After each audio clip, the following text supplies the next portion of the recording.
Hello everyone, 365 days current affairs के next segment में आप सबका स्वागत है। मैं शांभवी मिश्रा आज आपको बताऊंगी कि ऐसा क्यों कहा जा रहा है कि कोविड की थर्ड वेव का ज्यादा से ज्यादा खतरा बच्चों पर है। WHO और एम्स ने मिलकर एक सर्वे किया। उस सर्वे के दौरान पता चला कि कोविड-19 की थर्ड वेव में ज्यादा खतरा बच्चों पर है और पॉजिटिव रेट बच्चों पर ज्यादा है कोविड-19 का मुकाबले जो 18 से 60 साल की उम्र के लोग हैं उनसे ज्यादा खतरा इस समय बच्चों पर होगा अगर थर्ड वेव आती है तो। हेल्थ एक्सपर्ट्स का कहना है कि 2-3 महीने बाद देश कोरोना की तीसरी लहर से संक्रमित हो सकता है। देश की 35% जनता कोरोना की तीसरी लहर के संकट में आ सकती है। इसके साथ ये भी माना जा रहा है कि तीसरी लहर का सबसे ज्यादा शिकार बच्चे और एडोलेसेंट्स हैं। आगे बढ़ने से पहले मैं आपको बताना चाहूंगी कि प्राप्ति आईएएस आपके लिए लाया है श्योर शॉट स्कीम। अगर आप ISPCS के सीरियस स्टूडेंट हैं तो आप इस स्कीम के थ्रू हमारे साथ जुड़ सकते हैं।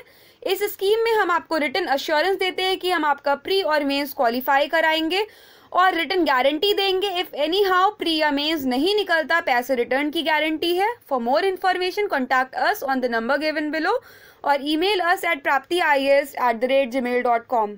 देखिए, हमें घबराने की बिल्कुल जरूरत नहीं है। अगर हमारे बच्चे को कोरोना हो भी जाता है तो भी हमें घबराने की जरूरत नहीं है। हमें हिम्मत से काम लेना है। गवर्नमेंट ने इसी के लिए गाइडलाइंस निकाली हैं। जो बच्चे 18 साल से कम के हैं उनके लिए गवर्नमेंट ने ये गाइडलाइंस निकाली है कि हमें बच्चों को कैसे मैनेज करना है अगर उन्हें कोविड हो जाता है। सबसे पहले हम बात करते हैं एसिम्प्टोमेटिक केसेस की। मींस जहां पर बच्चे को कोविड है लेकिन उसमें कोई सिम्टम्स नहीं नजर आ रहे हैं, तो उसमें हम ये कर सकते हैं कि हम बच्चे का एक 6 मिनट का वॉक टेस्ट ले सकते हैं। जो बच्चे 12 साल के अंदर के हैं उनका वॉक टेस्ट होना चाहिए पेरेंट्स या गार्जियन के सुपरविजन के अंदर।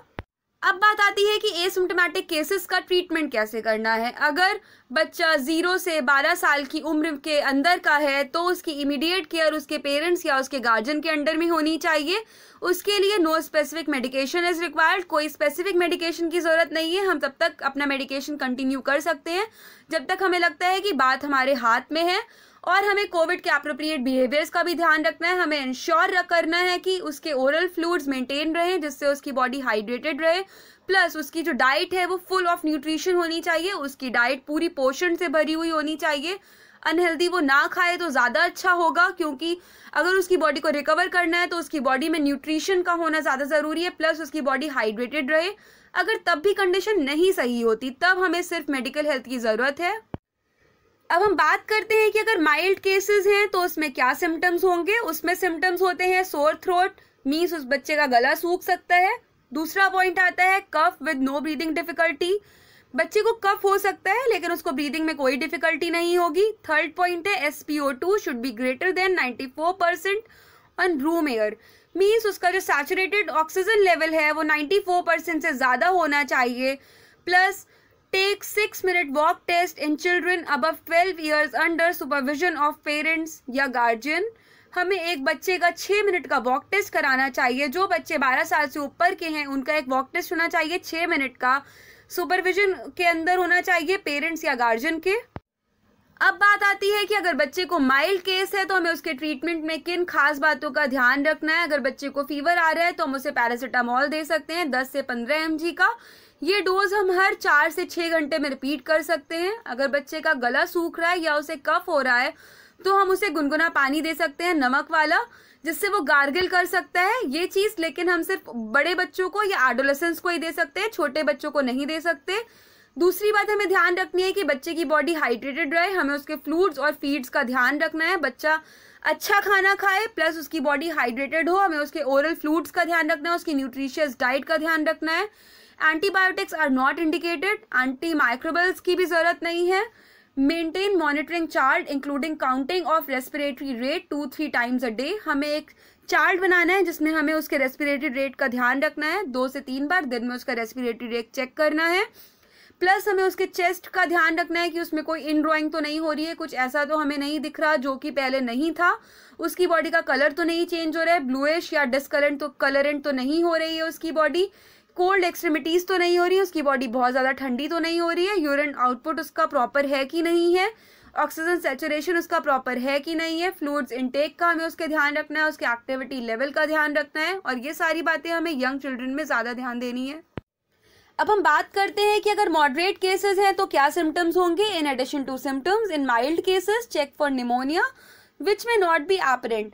मीन्स हमें निमोनिया के लिए चेक करना है, लेकिन वो हो सकता है कि वो ना भी हो। रैपिड रेस्पिरेटरी रेट भी हमें चेक करना है। अगर बच्चा 2 महीने से कम का है तो उसका रेस्पिरेटरी रेट 60 पर मिनट होना चाहिए। अगर बच्चा 2 से 12 महीने का है तो रेस्पिरेटरी रेट 50 पर मिनट होना चाहिए। अगर बच्चा 1 से 5 साल का है तो रेस्पिरेटरी रेट 40 पर मिनट का होना चाहिए। बच्चा 5 साल का है या उससे कम का है तो रेस्पिरेटरी रेट 30 पर मिनट होना चाहिए। तीसरी बात हमें ध्यान रखनी है कि SpO2 should be 90 to 93% on room air. Means कि उसका जो सैचुरेटेड ऑक्सीजन लेवल है वो 90 से 93% होना चाहिए। अब बात आती है कि अगर मॉडरेट केस है तो हमें उसका ट्रीटमेंट कैसे करना है और उसकी ट्रीटमेंट में ऐसी कौन सी खास बातें हैं जिनका हमें ध्यान रखना है। पहली बात है इनिशिएट ऑक्सीजन थेरेपी। हमें उसकी बॉडी में ऑक्सीजन लेवल कम ना हो इस बात का ध्यान रखना है, उसकी थेरेपी करनी है। Maintain fluids and electrolyte balance, उसकी बॉडी में फ्लूइड्स और इलेक्ट्रोलाइट का पूरा प्रॉपर बैलेंस होना चाहिए। एनकरेज ओरल फ्लूइड्स, अगर बच्चा ओरली फ्लूइड्स लेता है तो वो उसके लिए बहुत अच्छा होगा, इसलिए हमें उस बात को एनकरेज करना है कि वो ज़्यादा से ज़्यादा पानी पिए और ज़्यादा से ज़्यादा फ्लूइड्स पे डिपेंडेंट हो, जिससे उसकी बॉडी डिहाइड्रेटेड ना हो, हाइड्रेटेड रहे। Initiate intravenous fluid therapy if oral intake is poor. अगर बच्चा ओरली नहीं ले पा रहा क्योंकि उसकी तबीयत खराब है तो वो नहीं ले रहा, तो हमें उसकी इनिशिएट करना होगा इंट्रावेनस फ्लूइड थेरेपी को। Corticosteroids are not required, they may be administered in rapidly progressive disease. इसकी ज़रूरत हमें सिर्फ तभी हो सकती है जब हमारा डिजीज़ बढ़ रहा है तेज़ी से। एंटीकोगुलेंट्स में ऑल्सो भी इंडिकेटेड, इसकी ज़रूरत भी हो सकती है। No lab test are required routinely unless indicated by associated comorbid condition. Lab test की हमें ज़रूरत नहीं है रूटीनली तब तक जब तक उसकी कंडीशन कोमॉर्बिड नहीं हो जाती।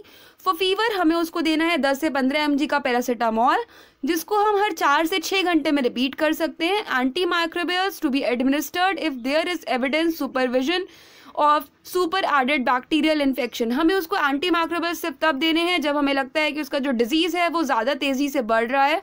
Supportive care for comorbid condition if any, उसकी कंडीशन को हमें सपोर्ट तब करना है हेल्थ से, मतलब हेल्थ केयर के लिए हमें उसको तब लेके जाना है जब उसकी कंडीशन बिगड़ती है, उससे पहले हम उसकी कंडीशन घर पे सही कर सकते हैं। अब हम बात करते हैं कि अगर बच्चे को सीवियर केस है तो उसके सिम्टम्स क्या होंगे। पहला सिम्टम होता है SpO2 should be less than 90% on room air. Means कि जो उसका सैचुरेटेड ऑक्सीजन लेवल है वो 90% से कम होगा एक अच्छे खासे एयर वाले कमरे में। साइंस ऑफ सीवियर निमोनिया, बच्चे के बॉडी में हमें निमोनिया के चांसेस देखने को मिल सकते हैं। एक्वेट रेस्पिरेटरी डिस्ट्रेस सिंड्रोम हो सकता है, बच्चे को सांस लेने में तकलीफ हो सकती है। सेप्टिक शॉक्स लग सकते हैं बच्चे को। मल्टी ऑर्गन डिसफंक्शन सिंड्रोम हो सकता है, बच्चे के एक से ज़्यादा ऑर्गन्स एक साथ काम करना बंद कर सकते हैं। ग्रुटिंग हो सकती है बच्चे को।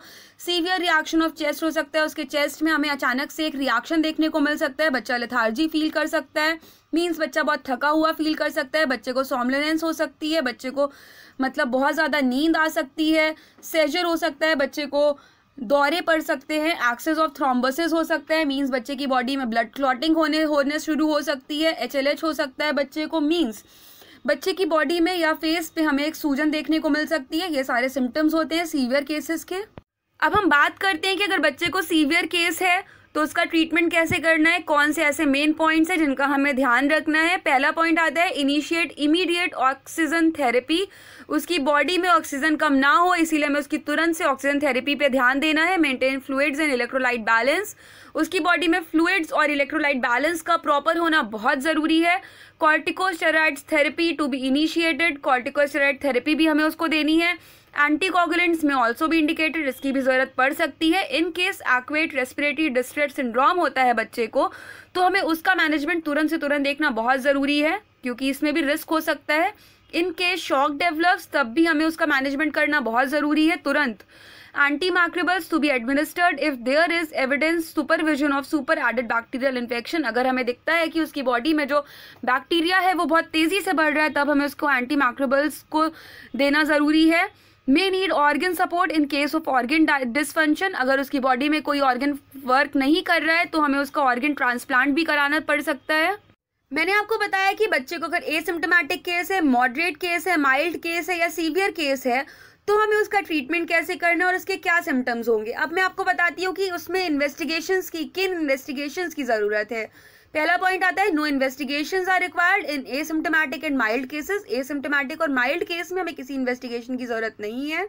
फिर बात आती है मॉडरेट और सीवियर केसेस की, उसमें हमें baseline investigation, CBC, blood glucose, urine routine, LFT, KFT, CRP, एस्प्रेटाइन, डी डाइमर, LDH, CPK, ये सारे लैब टेस्ट हैं जो हमें कराने हैं। रिपीट इन्वेस्टिगेशंस हमें CRP और डी डाइमर की करानी है 48 से 72 आवर्स के बाद में। CBC, KFT, LFT का जो रिपीट इन्वेस्टिगेशन है वो 24 से 48 आवर्स के बाद होना चाहिए। इन्वेस्टिगेशन में have to be repeated more frequently in ICU settings. जो इन्वेस्टिगेशन है उनको बहुत तेज़ी से हमें तब करना है जब ICU सेटिंग्स हो, हमें हर कुछ घंटे में उसका इन्वेस्टिगेशन करना है। Plus serial CXR should be in at least 48 hours apart. CXR का जो टेस्ट है वो हमें 48 आवर्स के बाद कराना है। HRCT test to be done only if there is worsening of symptoms. अगर सिम्टम्स बहुत ज़्यादा खराब होते हैं सिर्फ तभी हमें HRCT चेस्ट टेस्ट कराना है। हम उम्मीद करते हैं कि कोविड की थर्ड वेव में ज़्यादा नुकसान ना हो, क्योंकि कहीं ना कहीं हम पहले से मेंटली प्रिपेयर्ड हैं। इसी वजह से कहीं ना कहीं हम लीस्ट लॉस में होंगे और इसके लिए हमारी गवर्नमेंट भी प्रिपेयर्ड है। बच्चों के लिए हॉस्पिटल्स में सारी फैसिलिटीज़ अवेलेबल करवाई जा रही हैं। हमें पैनिक करने की बिल्कुल भी ज़रूरत नहीं है, घबराना नहीं है, हमें सिर्फ हिम्मत से काम लेना है। आज के वीडियो में इतना ही। Thank you so much for watching me. अगर आपको वीडियो अच्छा लगा हो तो लाइक, सब्सक्राइब और शेयर करना मत भूलिएगा।